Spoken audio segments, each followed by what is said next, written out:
Welcome to One Life, the podcast where we embrace the journey of living fully and intentionally in every area of life. My name is Matt Farnham, and while I don't have it all figured out, I'm walking this journey with you, convinced we don't have to choose between a thriving career and thriving relationships, health, and purpose. This isn't about perfection, it's about progress. And together we'll explore how to create work-life harmony, reject the lies of comparison, steward our gifts, and embrace the life God desires for all of us. Welcome to One Life.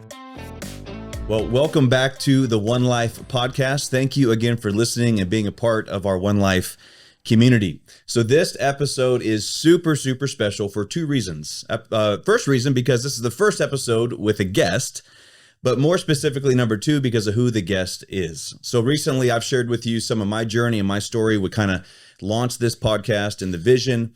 But my guest today is somebody who's had a huge influence on me in all the areas we've been talking about, very much personal effect on my faith journey, my philosophy when it comes to family and marriage and purpose and all the things that this podcast is going to be about. So I am super excited to share him with you today. So Vance Pitman is with us here today. Vance Pitman is the president of Send Network. He's the founding pastor of Hope Church here in Las Vegas and author of two fantastic books. As the leader of the largest church planting organization in North America, Vance seeks to inspire people to join in God's eternal, redemptive mission of making disciples by multiplying the church all over North America that the nations may come to know him. Vance and his wife, Christy, have 4 adult children and some grandchildren. Yes, we do. And live in Georgia. So, man, thanks for being here, Vance. Super excited to have you, dude. Matt, it is incredibly exciting to get to do this with you. In the role that I'm in, I get to do these kinds of things quite often, but I don't often get to do them in a way that is just as rewarding and personally edifying as this, because, you know, I've known you and your family for close to 25 years, I guess now. And to watch the journey of what God has done. When I met you, you were in college and unmarried, single, wild-eyed. What's the future going to hold? And now to see you today in the role that you're in, the family that you have, the business that you have, the way God's using you, and the way you're leveraging your life, your job, skill, and passion, where you live, work, and play for his glory and the expansion of his kingdom. This is like a mountaintop moment for me. It's awesome, man. It's an honor to get to do this with you. Well, I'm grateful. It means a lot to me too. And I've shared with you, it's cool. Like, thank you for that little commercial you just gave for me too. But it's cool how your influence on me has now truthfully gone all over the country with different things that I'm leading nationally, like Rooted, you know, about that faith-based meetup we do at our real estate conferences. Yeah. But it's full circle. I was on your podcast years ago, the Vance Pitman Leadership Podcast. That was special. But so I just gave this beautiful bio on you with your impact and your leadership, but you're here because of the influence on me personally, my faith, my leadership, my family, impact, all the things that I think I desire to be and see in my life, highly influenced by you. And I would go far to say is it's the biggest influence anybody's ever had on me. So that's why you're here.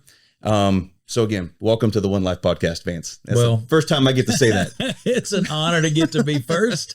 And I mean, what you just shared is really a powerful principle that I hope your listeners don't miss. Like, a lot of times we only focus on the crowds. When you think about leadership, business, pastoring, marketplace, whatever it is, it's all about the crowds, about getting to the crowds. But Jesus often walked away from the crowds to focus on the individual. Jesus focused more on succession than he did on success. At the end of 3.5 years of public ministry, he only had 120 followers. That wouldn't have gotten him invited to anybody's podcast. That wouldn't have got him to be the keynote speaker at any conference. Right. But that 120 became 120,000 within a matter of months because he'd intentionally poured into them. And so the power of investing in the life of another person, you just don't understand the ripple effects of that into eternity. And so, man, to get to pour into a guy, and I mean, you were very kind in the words that you use. I mean, I feel like I just did a little bit of investing in your life, but to now see the platform God's giving you, the way that he's using you, and to have a small part in that is really awesome. Well, one-on-one conversations, you know, there's so many of those, but sitting under your teaching for 20 years, that's the influence that you probably don't even realize. So, man, that's good. So, you know that this podcast is One Life is all about this desire for the realtor, the entrepreneur, to find harmony between work and life. Yeah. And that's all the things that we're going to talk about today is really in line with that. But before we get started in that, just an icebreaker for you. What's something simple right now in your life that's just bringing you joy? So, funny story. Last night I'm on a plane flying here because we've come into town this weekend. We're taking the grandkids to some hockey games. Right. So it worked out for me to get to do this with you in person because I don't live in Las Vegas anymore.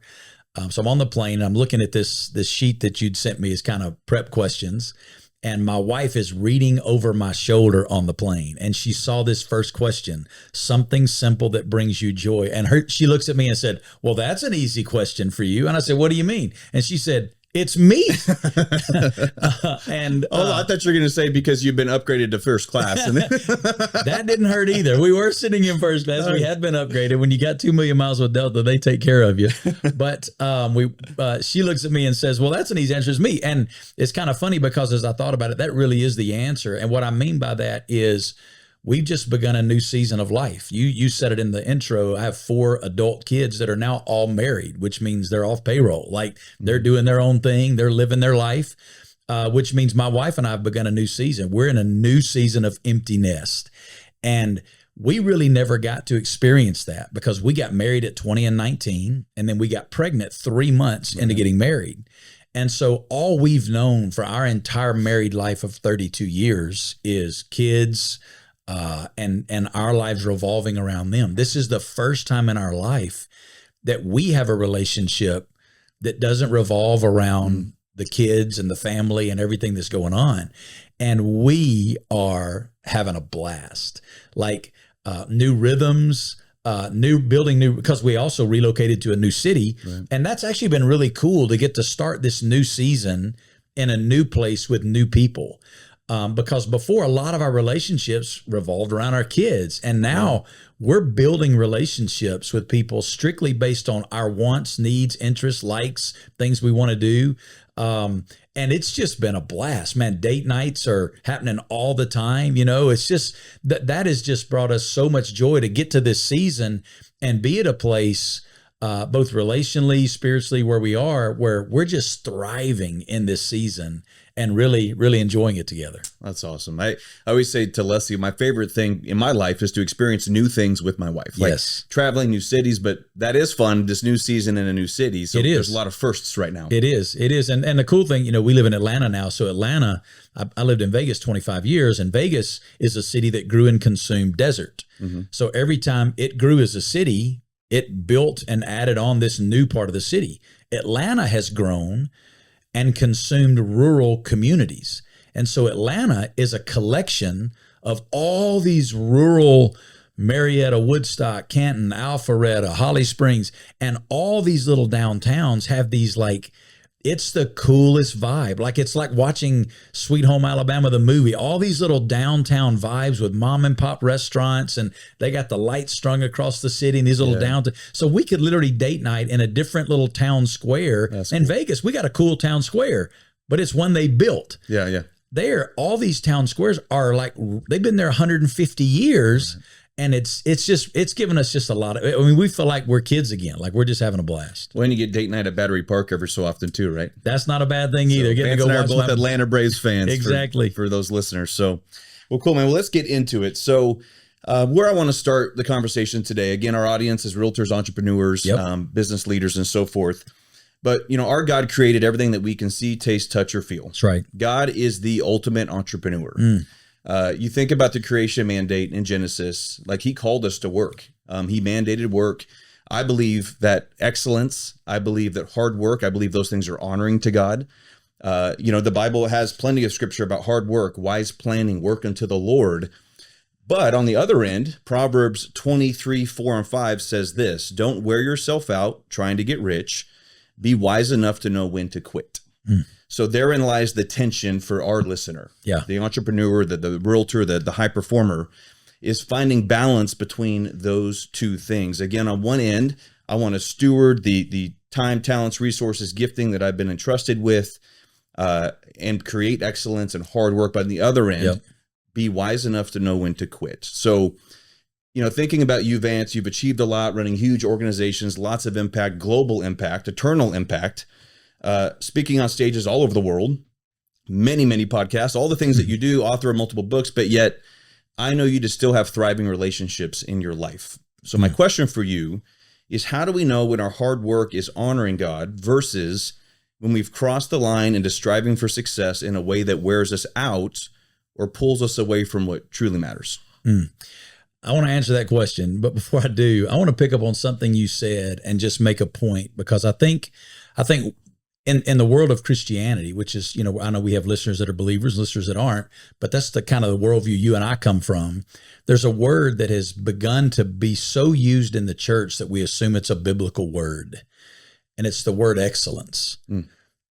I don't think you'll find verses in Scripture where God calls us to excellence. What he calls us to is diligence. Diligence is the biblical word. Diligence means with what he's given to me, I'm to do everything I can in dependence on him, to use that for his glory, to steward it to the very best of my ability. Excellence, when we use that word, often draws a line that allows many people to feel like they can't participate because a lot of people don't see themselves as excellent. And let's just be honest, there are very few of us that are excellent, but we can all be diligent. We can all, with the tools and resources that he's entrusted to us, do the absolute most with what he's getting. And that's what God expects of us, is diligence. That's what he wants from us, is to, with everything he's entrusted to us, get the most out of that for his glory and for our good. So side note, I don't want to, but that's just, I think that's an important point, because a lot of people hear the word excellence and immediately think, well, I'm not qualified, right? Because I'm not. And to be honest, we all got so much brokenness and so much baggage. Excellence but diligence, I can do my very best today with what he's given to me to steward that for his glory. So, but you asked the question, man, how do we know when we've crossed the line of striving for success in a way that wears us out? How do we know when we've gone too far? And for me, as I thought about that, I like to ask three questions. Number one, is my perspective right? And by that, I mean my perspective towards work and rest. It is true. We just talked about it. God commends hard work in the Bible. God says that he honors those that are diligent, those that are doing their very best. But it's also true that rest is a spiritual principle in the Bible. Right. And for a lot of my life, Matt, I thought rest is what I did when I got to heaven. That now I work, then I rest. And I almost wore it like a badge of honor, that I didn't have time to rest. But if you think about it, God gave us 10 commandments. One of the big 10 is about rest. Right. God modeled this. He created the world. You said it. He's the ultimate entrepreneur. Created everything we can see, taste, touch, feel, or smell in 6 days. And on the 7th day, he rested. Right. Like, if God rested, probably a good idea that I and my human frailty and finiteness build some rest into my life, right? So rest is also spiritual. Rest is also valuable. Jesus modeled and commanded rest. And I'm going to talk about Jesus someday on this podcast, obviously because I'm a follower of Jesus, but also because I think even if you're not a follower of Jesus, you got to at least be honest that Jesus, if not the most, one of the greatest leaders in the history of the world. Right. I mean, 2,000 years after his life, there are 2 billion people on the planet that are still following his teaching. Right. I don't know another leader that's had that kind of impact. So from a leadership standpoint, but also a Christ follower standpoint, Jesus not only modeled rest, he commanded rest. There was a moment in his gospel, the Gospel of Mark, when Jesus, it says the apostles gathered around Jesus. This is Mark 6:30 and 31, and told him all they'd done and taught. It's like they were proud to say, Lord, look at all this that we've done. We've labored for you. And he said to them, come away to a deserted place all by yourselves and rest a while. And it wasn't a suggestion. In the way this is written in the Greek language in the New Testament, that's a command. It's an imperative. He said, rest. And here's what he said. For many were coming and going, and they had no leisure to even eat. They were working so hard, they didn't even have time to eat. And they were so proud of that they came to Jesus and said, look what we've done. Yeah. And Jesus said, you're missing the mark. Like, I didn't create you just to work. I created you to enjoy life. And he wanted them to rest. So the first question I ask, is my perspective right? When you're thinking about if I cross the line, do I have a right perspective towards rest? Do I see rest as weakness? Do I see rest as time that I'm wasting?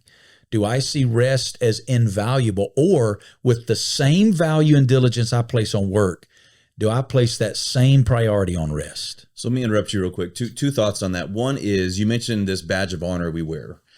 And you and I have had conversations like this. We've both been there. And as I think I said in one of the prior episodes, is the only people that are going to remember in our life how many hours we worked are the ones we love most. And nobody else cares. But we wear this as like this performance-based badge of honor. The other thing that we'll end up talking more about this podcast is, you emphasize the importance of rest, but I think for the entrepreneur, the busy realtor, whoever's listening, oftentimes it's work, and I'm going to rest just so I avoid burnout because I'm done. And the whole time you're resting, you're talking yourself out of quitting your career. Right. That's right. What would you say to that? Rest can't be the emergency button. Mm-hmm. It can't be something I do in crisis. Mm-hmm. It can't be the last resort. It has to be a rhythm of life. Mm-hmm. I'm in airplanes, in airports every week. And occasionally I was there the last 2 weeks. I flew into Atlanta on a Sunday, and I walked past the Chick-fil-A stand on Sunday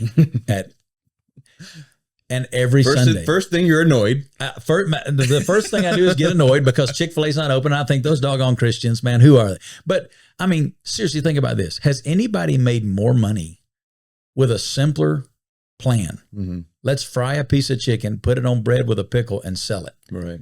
And now billions of dollars. There are fast food chains all across the country that can't do in 7 days what they're doing in 6. Right. He built a principle of rest. Don't tell me you can't be successful and build rest as a rhythm. Great example. Rest can't be a last resort. Rest has to be a rhythm. So first question is my perspective right? Yep. Second question, is my posture right? And by that, I mean, is my work done in dependence on the Lord or independent from the Lord? Mm-hmm. Paul is my favorite Bible character for a lot of reasons. I mean, obviously, other than Jesus, obviously Jesus is the best, but Paul is my favorite non-Jesus character in the Bible.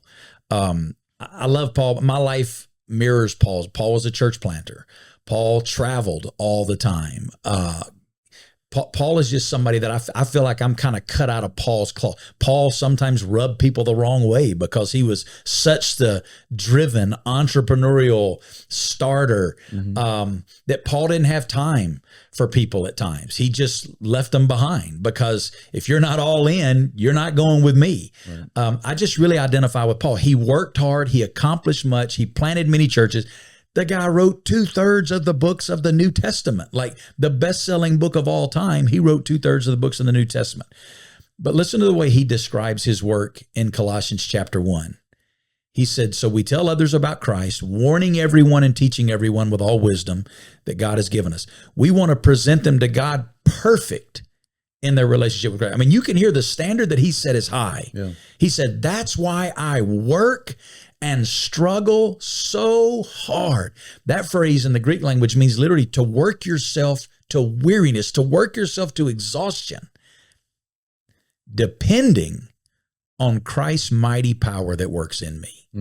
His posture was, I'm working, but I'm working in his strength. Right. I'm working in dependence. Paul labored in dependence on God's Spirit within him. I call that working out of the overflow. The primary call of my life is not to do something for God. The primary call of my life is to be with God and allow him to work in and through me. So is my posture right? Think about this. God, you said it, he created everything. He created us as humans, but he didn't create human doings. Right. He created human beings. Right. Meaning what we do flows out of who we are. Too many entrepreneurs, too many business leaders, what they do defines who they are. Right. And that's when my posture's not right. So is my posture right? Do I have a right heart of dependence on the Lord? I'm laboring, but I'm laboring in his power and his strength. Third question is my passion right?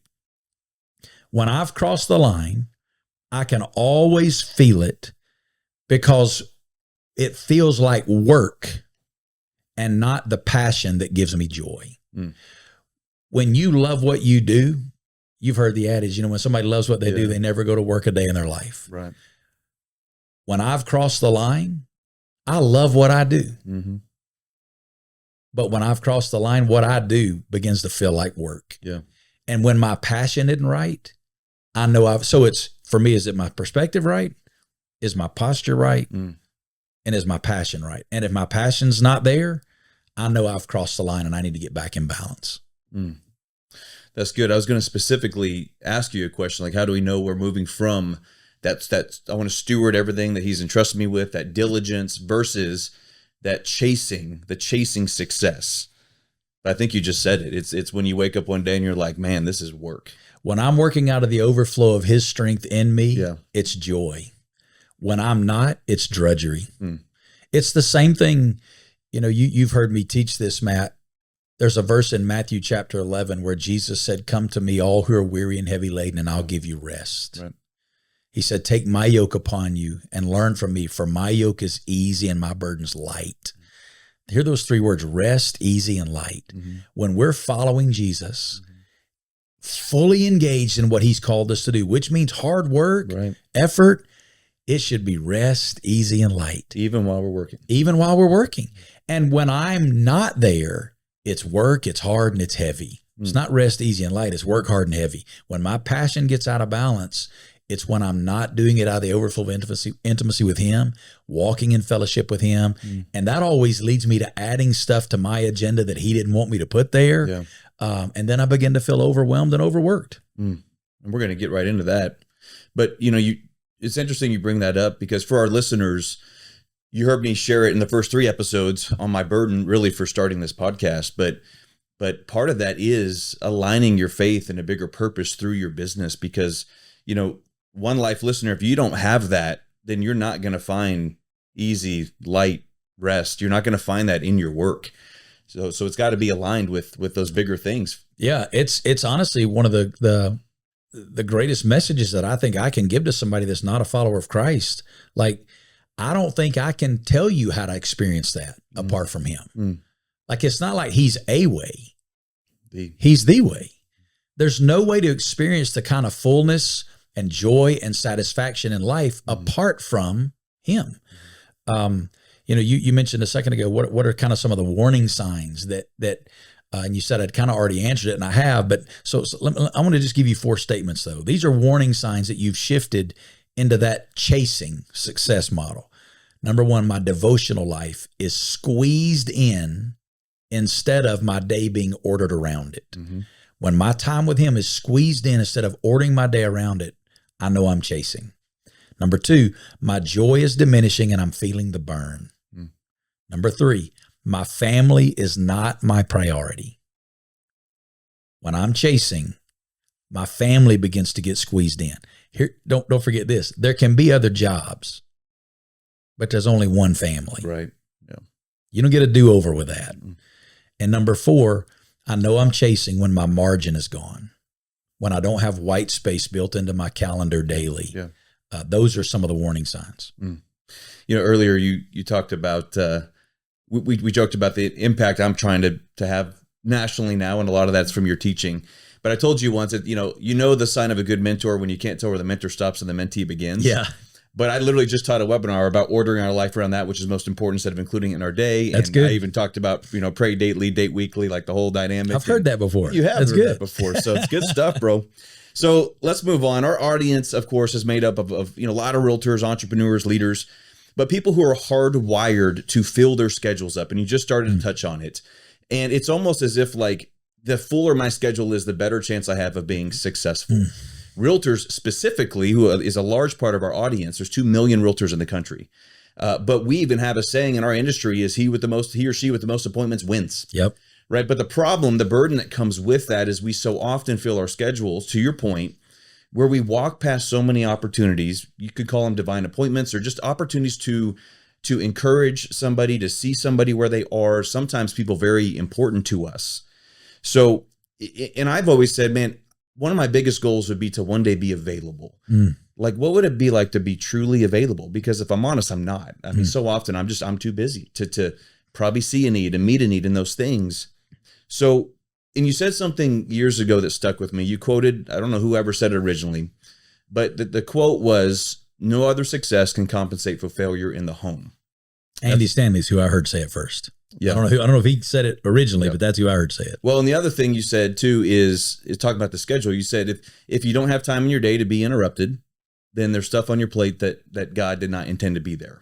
And that was a powerful statement that stuck with me. So my question for you is, for the person listening right now who feels like their schedule has to be that full for them to earn the income they need. Yeah. It's hard for them to even see how they could do it otherwise. What would you say? Yeah. Again, I'm going to do some of these in rhythms of threes, but I'm going to give you three things. First, I would say that every one of us should evaluate what we need. Right. Yeah. And if you're just listening and not watching, I did that in air quotes because we just have a wrong view of need versus want. In our culture in America, we have so many things in the need category that really belong in the want category. There's another verse in scripture, 1 Timothy chapter 6, verse 8, that says, "But if we have food and clothing, with these, we should be content." Now, food and clothing, I know somebody may hear that and go, well, what about a house, a place to live? So the word food here is a word that means everything necessary from a sustenance standpoint to support physical life. The word clothing is a Greek word that means everything necessary to protect us physically. It's a word that means covering. So with that food and clothing, what he's really talking about there are the basic necessities of life. What I need to live from a physical standpoint and what I need to protect me, a home, a shelter, clothes. And what the Bible says is when I have those things, I should be content. A need is something that makes life possible. A want is something that makes life easier. Right. A lot of people's schedule is so busy because they've put in the need category what's in the want category, and they're chasing things that make life easier. Now, wants and needs are going to vary from culture to culture. For example, in some cultures, having a car is not a need. In other cultures, having a car is a need. Right. So I'm not being hard. In fact, you got to determine before the Lord what's in the want category, what's in the need category. Well, I think, sorry to interrupt you, but you just talked about Proverbs, be wise enough to know when to quit. That's it. And something, if I haven't mentioned in the podcast before, I will.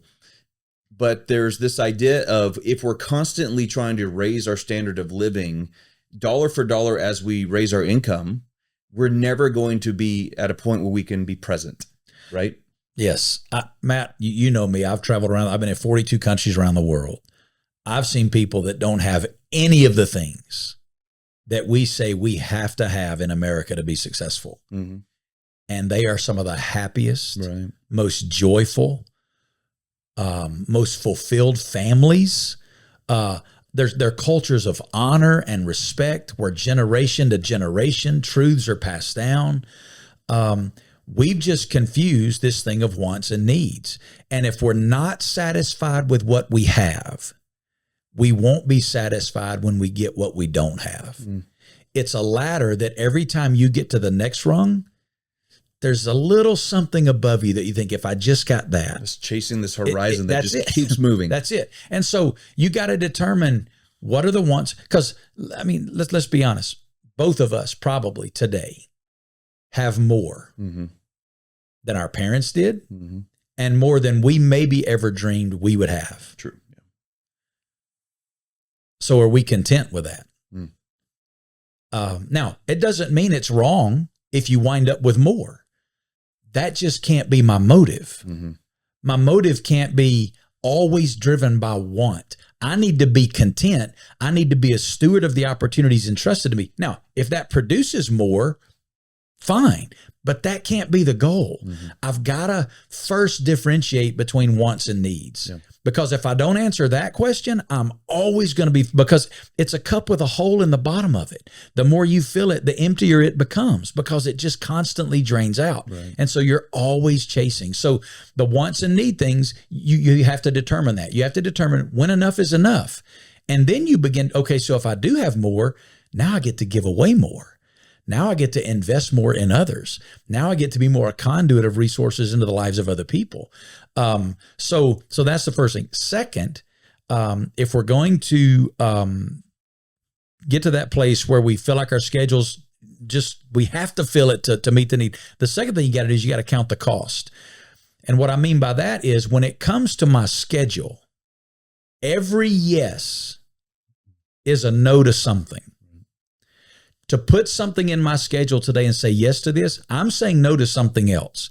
And the question becomes, is what I'm saying yes to more important than what I'm saying no to? Right. When you're so filling your schedule, driven by what you consider to be needs, that I got to have this stuff, you're saying no to some stuff. And I'm telling you, being a pastor for 32 years, one of the things about being a pastor that I've done way more than I ever want to do in my life is I've stood in rooms with people as they breathe their last breath. Mm-hmm. I've been at funerals, but I'm telling you, I've been in the room when people breathe their last breath and watched them leave this life and go into the next one. I've never had one person say, I wish I could have got one more car. Right. Or sold another house. I wish I could have sold another house. I wish I could have added on to this house. I wish I could have had one more dollar in my savings account. I wish I could have had a better performing portfolio. Every one of them was about time with the people that they love. Mm-hmm. Every time. I wish I had more time with my grandkids. I wish I had more time with my wife. I wish I had more time with my husband. Wish I had more time with my kids. I wish I had more time with my friends. Wish I had more time with my small group. Yeah. Every single time. Yeah. So when it comes to schedule, if you're one of those people that thinks you got to fill your schedule to the point that it's ridiculous because of the need of your income, you're saying no to some stuff and you're going to get to the end of your life. And I promise you're going to have regret because you didn't count the cost. You're sacrificing with that no some valuable time that you can't get back. So first, you got to evaluate wants and needs. Second, you got to count the cost. Third, you need to ask the question, is this a season or do I need to adjust my lifestyle? Right. There are going to be some seasons in life. I was in one when I was in my early 20s. My wife and I had gotten married. We had 2 kids. I was pastoring a church. I was going to school full time. I left my house every morning at 6 a.m., drove 90 miles to my school where I was in seminary. I would get back from school about 3 o'clock in the afternoon, 3 o'clock to 6 o'clock. I was at the office leading our staff team. 6 to 8, I was with my family. 8 to 1 in the morning, I did classwork. 6 a.m. the next morning, I'm on the road again. I did that for 3 years. Is that sustainable? No. Right. But it was a season. Yeah.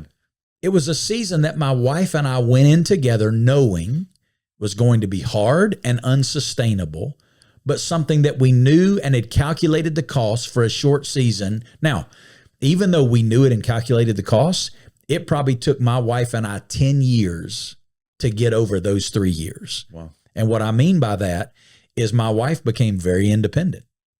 She learned she had to make decisions without me because I wasn't there a lot. And it took us for 10 years. I would come in and want to talk about a decision. And she was like, well, I made that decision because she got in a rhythm of doing some things where we weren't making decisions. And that's not her fault. That's my fault. But the question is this a season or is this life? Right. And I need to make some adjustments to my life. It's okay to have some seasons where the schedule is intense. That you got to have some accountability to say, hey, Vance, you're not in a season. You're in a lifestyle. Yeah. And you need to radically adjust your lifestyle. The quote, you mentioned the quote that I made. Here's the literal quote that I said when I taught it in the sermon that you're thinking about.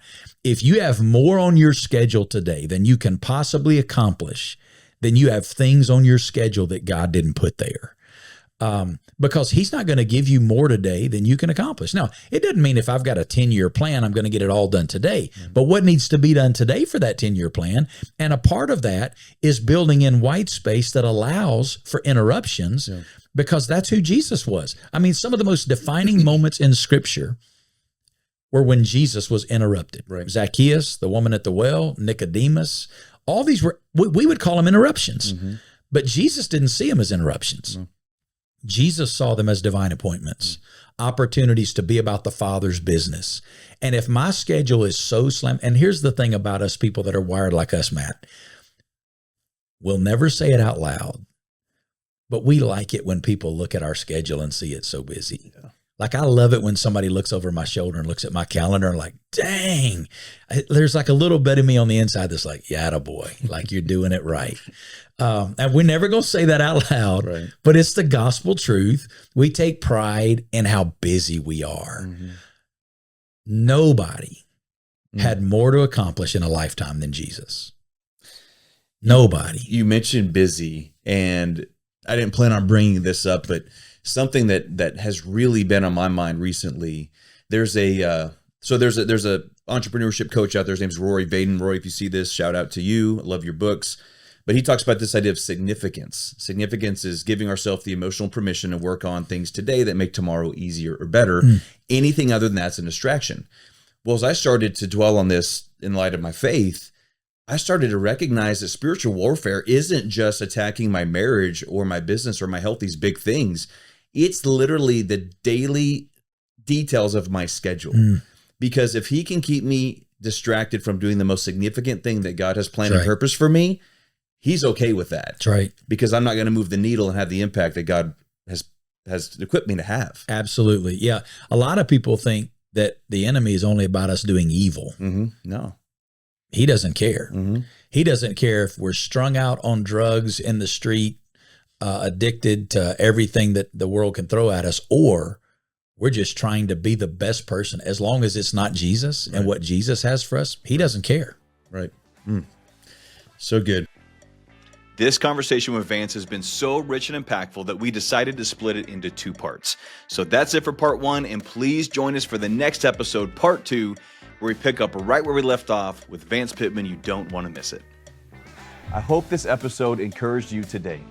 Thank you for subscribing, sharing, and rating the podcast. It truly means the world to me. And be sure to visit theonelifepodcast.com to join our community. That's where you'll find updates on virtual meetups, special events, and more. And remember, God created you on purpose for a purpose. You don't have to choose between a life of significance and a thriving business. You were made for both. This is One Life.